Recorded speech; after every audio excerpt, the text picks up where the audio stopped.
शुरुआत करते हैं और लाल किताब के विषय में, साथ ही साथ आपकी समस्याओं, आपकी परेशानियों के विषय में ज्यादा जानकारी के लिए स्टूडियो में स्वागत करते हैं लाल किताब विशेषज्ञ पंडित सीपी दीक्षित जी का। पंडित जी, बहुत बहुत स्वागत है आपका कार्यक्रम में। नमस्कार पंडित जी, कार्यक्रम की शुरुआत करते हैं और अपने कार्यक्रम के माध्यम से हम लगातार यही प्रयास करेंगे कि हमारे जो दर्शक हैं उन्हें हर तरह की जो उनकी समस्या है उनका समाधान हम बेहद सरल उपायों के माध्यम से दें।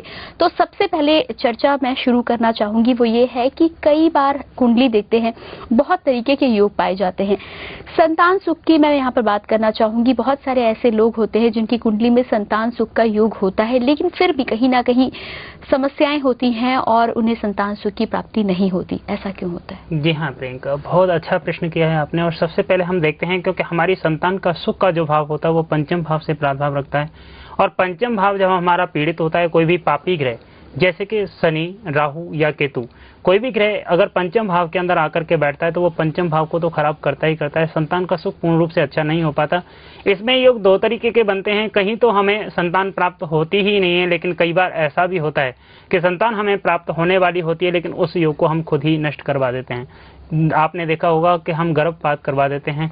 होता है आपस में दोनों का असमंजस होता है। इसमें सबसे पहले हम देखते हैं, क्योंकि जब पत्नी की कुंडली के अंदर अगर ऐसा योग बना हुआ होता है तो वहां से कहते हैं पुरुष की मन में एक भाव उत्पन्न होता है कि अगर अभी हमें संतान को उत्पन्न ना करें, जब हमारा अपने आप सेटलमेंट अच्छा हो जाए, हमारी कमाई अच्छी हो जाए, घर परिवार हमारा अच्छा हो जाए, उसके बाद अगर हम संतान उत्पन्न करते हैं तो हमें अच्छा लाभ प्राप्त होगा। लेकिन फिर भी वहां पे जब ऐसी स्थिति आती है, ऐसी सिचुएशन जब बनती है, तो वहां से क्या होता है, जब वो समय जहां से हमें संतान उत्पन्न होने वाली थी वो समय जब निकल जाता है, बाद में सिवाय पछतावे के और कुछ भी नहीं रह पाता। फिर बाद में जब हम दर दर की ठोकरें खाते हैं और बार बार में कभी मंदिर जाते हैं, कभी मस्जिद जाते हैं, गुरुद्वारे जाते हैं, चर्च जाते हैं और बार बार में यही कामना करते हैं कि हे परमात्मा, कैसे भी कैसे हमें वो सुख की राह दिखाओ, कहीं से एक संतान की उत्पत्ति हमारी अवश्य करो। जी बिल्कुल पंडित जी।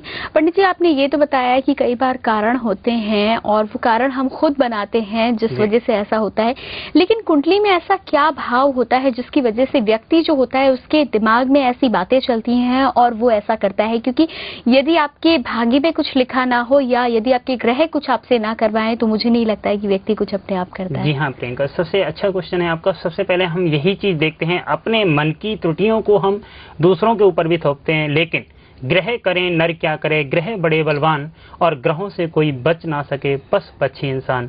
इस इंसानियत जिंदगी में ग्रह हमारे लिए प्रधान देवता होते हैं। पंचम भाव में अगर शनि आपका बैठा हुआ है तो वहां से संतान उत्पत्ति में हमारी बाधाएं उत्पन्न करेगा ही करेगा। इसमें कह सकते हैं कि हमारा मन नहीं किया, ये सब कुछ किया करने वाले जो हैं वो ग्रह हैं। ग्रहों के प्रादुर्भाव को ही हमें अच्छा करके रखना चाहिए। अगर पंचम भाव के अंदर आपका शनि बैठा हुआ है तो चंद्रमा का भाव होता है, सूर्य का प्रबल योग यहाँ पे जुड़ा हुआ होता है। अगर पक्के घर की बात करते हैं तो बृहस्पति का योग होता है, यानी कि अगर सूर्य की बात करें, चंद्रमा की बात करें या बृहस्पति की बात करें, तीनों के तीनों ही सौम्य ग्रह हैं। अब जब कोई भी पापी ग्रह जब पंचम भाव के अंदर आकर के बैठता है तो हमारी बुद्धि को भ्रमित कर देता है ये।